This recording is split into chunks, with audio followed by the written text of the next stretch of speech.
在欧美，家族信托是一种极其稳妥的资产保护方式。华夏素有富不过3代的说法，究其原因，就是因为父辈们打江山，而孙辈却挥霍无度，眼高手低，守业无能，很容易便导致家庭破产，一夜间打回原形。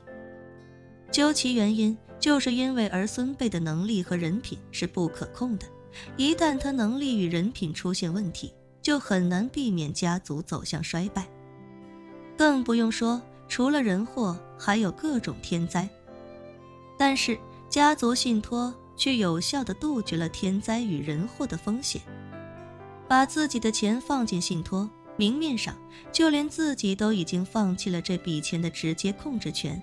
只有自己的后代或者指定继承人在特定的契机下才能够拿到信托里的钱。所以即便将来自己遇到了重大问题，导致整个家族负债、倒闭甚至破产，政府以及债权方理论上都无权处置对方的家族信托。这也是为什么很多欧美老牌家族能够几代、10几代人保持富裕的根本原因。董家人虽然已经人间蒸发，但钱都装进了家族信托，这就是一个万无一失的保管方法，不用担心人走了企业失去控制，也不用担心人走了资产会发生贬值或者意外。这笔钱扔进信托，不但不会减少，反而会越来越多，就算是联邦政府都拿不走这其中的资金。这个举动也就意味着董家，亦或者董家背后那个神秘组织的态度。人间蒸发只是暂时性的战略后撤，将来他们肯定还会重新再杀回来。老爷子此时面色凝重地说道，董家这一系列运作这么的从容果断，我感觉他们应该不是被那个神秘组织半路发展出来的，很可能从始至终都是那个神秘组织的成员。说到这，他看向老三安兆南，认真道，兆南，你跟董丽琴从相识到结婚，很可能就是一个彻头彻尾的局。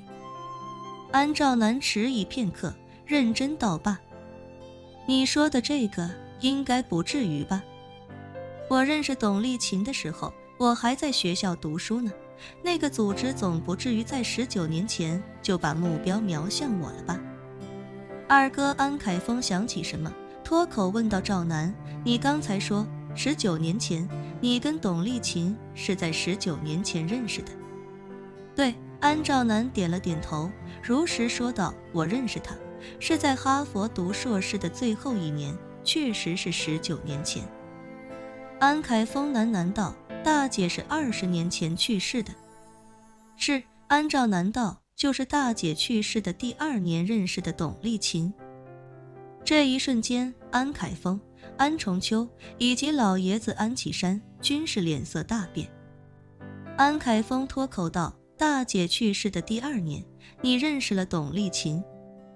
董丽琴在你身边隐藏了整整19年，一直到这次出事。要杀我们的这帮人跟大姐当年遇害应该脱不开干系。安启山骇然道，如果真是这样，他们杀了程七和常英还不满足，竟然紧接着就在赵南身边精心布下一颗时隔19年才引爆的定时炸弹，这帮人到底要做什么？如果他们是想干掉整个安家，为什么要等这么久？是啊，老大安重秋也满脸不解，开口道，他们的实力这么强，如果真有什么深仇大恨，没必要一直等到今天才对我们下手。安启山道，关键我实在不明白，这帮人跟我们究竟有多大仇多大怨，竟然跟我们下这么大一盘棋。安兆南忍不住道，爸，大哥、二哥，董丽琴也未必是19年前就被对方安插到我身边的吧？也有可能是这中间被他们策反，或者威逼利诱也说不定。不太可能，安重秋摇头道，如果董丽琴是中间被策反，那董家必然也是中间被一起策反的，可董家这一系列行为就没法解释了。我更倾向于董丽琴包括整个董家都是一个彻头彻尾的骗局。安凯峰也赞同地点了点头，随即看向安兆南，问道：兆南，能不能回想起你们当初认识的具体情况了？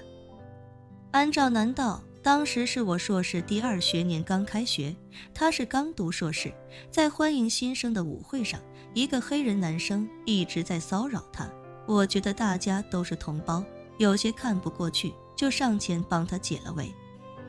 自那之后，我们2个就互相留了联系方式，然后就正常恋爱了。安凯峰与安重秋交换了一个眼神，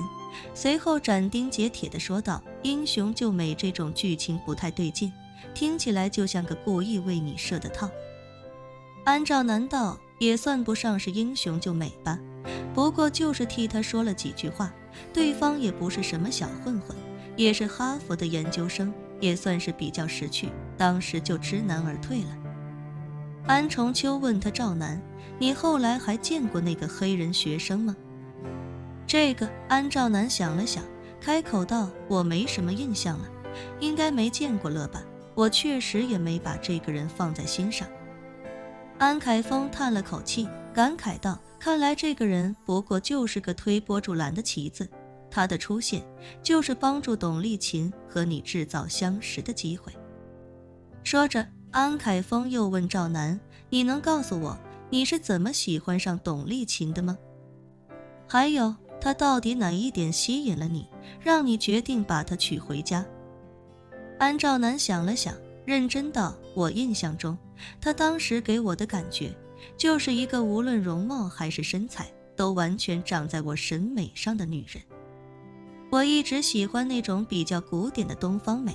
而不是西方人那种过度的热情和奔放。除此之外，就是她小鸟依人的性格。哈佛的女生多数比较有主见，而且性格相对强势，不太适合大男子主义的男人，但董丽琴相对就柔和很多，跟她在一起，她什么都顺着我，总是能让我很好的找到那种大男人的感觉，所以我才决定跟她结婚，而且婚后这么多年，她的性格几乎没有变过，一直如谈恋爱时那样，无论任何方面给我的感觉都很完美，哪怕我偶尔在外面沾花惹草，她也能。安重秋点了点头，斩钉截铁地说道：不用怀疑了，她就是那个神秘组织为你量身定制的完美女人。这个局已经围绕着你做了19年了。老爷子忽然之间将手里的茶杯狠狠摔在地上，怒喝道：这些人一定就是当年杀害程七和常英的凶手。本期视频结束，欢迎订阅我的频道，这样就不会错过精彩内容。